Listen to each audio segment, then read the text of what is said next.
Manger des pommes, disait Jacques Chirac. Mais encore faut-il savoir lesquelles.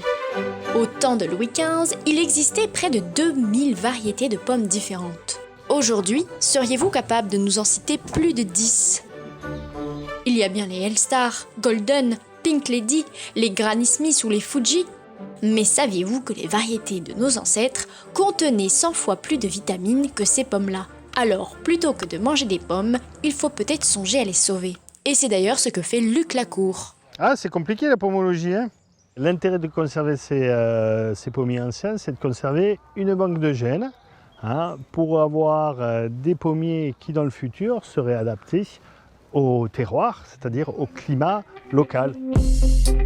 Comme Luc, les associations des croqueurs de pommes et Savoie-Mont-Blanc s'intéressent aux variétés anciennes.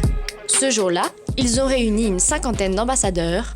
Leur mission, sauver un verger unique. Ici, on est au verger des Charmettes, au verger Jean-Jacques Rousseau.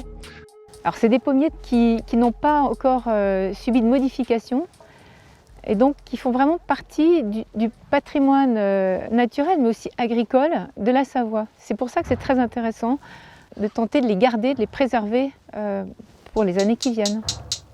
Allez l'équipe, on a fini de la faire. Est-ce que les dernières vis arrivent ? Première étape pour préserver ces anciennes variétés d'arbres, les protéger des attaques extérieures. C'est vrai que celui-ci, moi j'aurais mis peut-être un petit peu plus haut.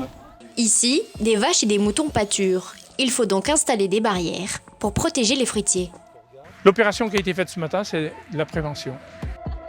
Quand vous avez des vaches, elles risquent de se gratter. Si c'est des jeunes arbres, ça peut déstabiliser. Et puis surtout les ovaires, quelquefois, rongent l'écorce. On enlève l'écorce, c'est comme nous la peau, hein, c'est l'entrée des microbes. Deuxième étape, faire naître de nouveaux pommiers. Mais attention, planter un pépin de pomme ne suffit pas. Car vous l'avez peut-être oublié, mais les arbres se reproduisent par la pollinisation. Et cela induit forcément un brassage génétique. Le mieux est donc de pratiquer une greffe. Et ça tombe bien, André Goudia est un spécialiste. Je fais une incision. Je fais un biseau sur à peu près 3 cm. Le masticage doit être très sérieux.